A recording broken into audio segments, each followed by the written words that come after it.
man called Josh McRae, who was he was the copper novice, or he was the top boy in Scottish folk music at the time, and I became Josh's manager because I had connections with the student fraternity, got him some work, and he did all the interval parts and the jazz concerts and whatnot.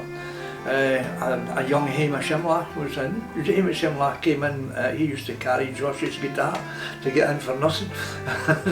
So that was where I came in contact with folk singers, and I just fell in love with it, because I'd been writing songs from when I was a very young boy, and mainly to pipe tunes, and the folk singers reacted very, very warmly to them, so I was embraced into the Scottish folk scene very quickly. I realised if you wanted to be part of it, you had to make your own bones, as it were. So the very first thing I did was Transatlantic was the label to be with, and they had the top Scots. They had Hamish Imlach, they had Josh McRae, and they had Matt McGinn and Archie Fisher.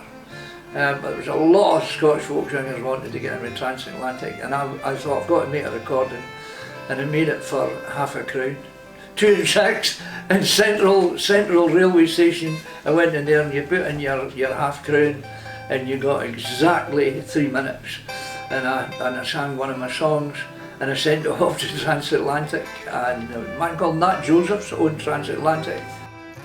This is 55 when I arrived in London. And I got this job in Collett's, which was a folk record shop. Collett's had lots of different sorts of shops, different sorts of subversion around London, around the West End. This is a folk and jazz, folk on the ground floor, jazz in the basement. And you get all sorts of people. I mean, Carla Kramer, who used to come in, a fellow who ran Esquire Records, the jazz drummer. He was amazing because he used to be his own salesman and come in and sell his own Esquire records. And he was blind, and it just never seemed to be any hindrance to dash around the West End of London with a bag of records and a white stick and sell. It was full of remarkable characters, including Joseph, who came in. He'd finished Cambridge. He'd been in America for about a year, I think. He decided he was going to have a look around at what was going on there. And he came back, I think, deeply impressed with show business. He was deeply in love with show business. There was a great educationalist street running through that. There were many streets running through that, but education was one of them. So he made self-improvement and stuff like that, learn a language. But he got this other idea of folk music. He'd heard about this folk music thing. And he phoned Ian Campbell in Birmingham, and they were the top English group, but Ian, of course, was Scottish. He went, "What do you think of this guy, Watt Nicol?" Ian said, "Well, he fills the club when he comes down here. Would he sell records?" And I like his song, and I got a contract, and that was it. And it was for 5 albums. 5 albums for a songwriter. That meant you had to write 60 songs. And over 2 years, that's what we did. Yeah, they had a lot of compilations as well. And they went well. I mean, there's a famous compilation out there, if it wasn't for your wellies, where all of these artists that were with Transatlantic went on, but Billy Connolly hadn't written. He had reached the top spot then. He was the selling name. Did a few of these compilations with various artists, and then Nat Joseph's sold. I think he sold the Transatlantic label, and we did 14 albums in total.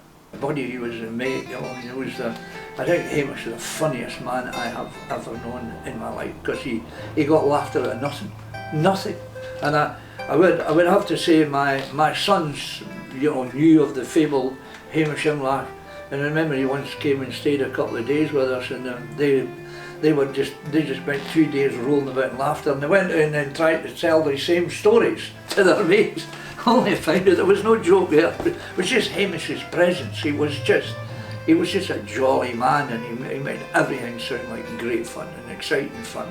He was a great guitarist, he really was. That was, I think, because of his personality, he became better known for his personality than his guitar. But what a guitarist he was. He could have made it just playing the guitar.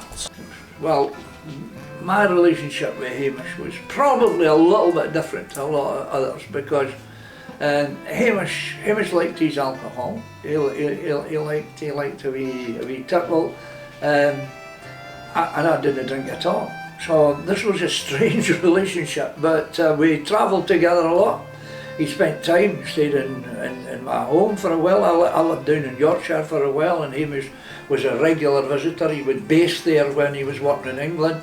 But you see, I wrote songs, and I became more or less a specialist in writing songs that had a humorous content, and Hamish liked that, and he was great at all the traditional songs, and he could really deliver them. But what was your favourite Hamish Imlach song? Oh well, I mean, it's got to be Cod Liver Oil and Orange Juice. The East, that carry hard man, oh, all the way from Brixton. Glory, hallelujah, Cod Liver Oil and the orange juice. He went into a pub, travelled far away, oh, land licking cider. What a hell of a mixture, Cod Liver Oil and the orange juice. In a dancing, he met Harry Mary, oh, the flute of the garble. Glory, hallelujah, Cod Liver Oil and the orange juice. Which was a compilation song. All the folk singers added to that, but you needed Hamish to sing it. He made it his own, and his guitar backing was a very simple riff that he put behind it, but it became recognisable as, you know, as it was just pure Hamish Imlach, and I think most people remember him of that. Although Black is the Colour was the one that he thought was best, and that was in reference to his wife. He was singing Black is the Colour of my true love's hair. Beautiful song. Christy Moore just heard that once and he went, oh bitches, you gotta give me that song, Hamish. And he made a great cover version of it, but it was just a cover. It was Hamish's song. She's got the gentlest hand. I love the ground whereon she stands. I love my love. He could play with emotions, Hamish. He definitely had the ability to play with an audience emotion. He was incredibly popular. I mean, just to be that popular was it. But he never managed to take it over onto television, and television was taken over. And that was the strange thing, that he could not take it onto telly. Hamish was pretty much unmanageable. He was unmanageable because he was the real deal. Whereas, to be honest, most of the folkies were kind of false. You know, they'd put on an old smelly jumper to go on stage like that. But they had the Rolls Royce waiting outside when there was money. Not quite a Rolls Royce, but you get the picture. But Hamish was the real deal. I write her a letter, just a few short lines. I suffer death 1,000 times. Yes, black is the color of my true love's hair. Her lips are lined some rose affair. She's got the sweetest face. She's got the jam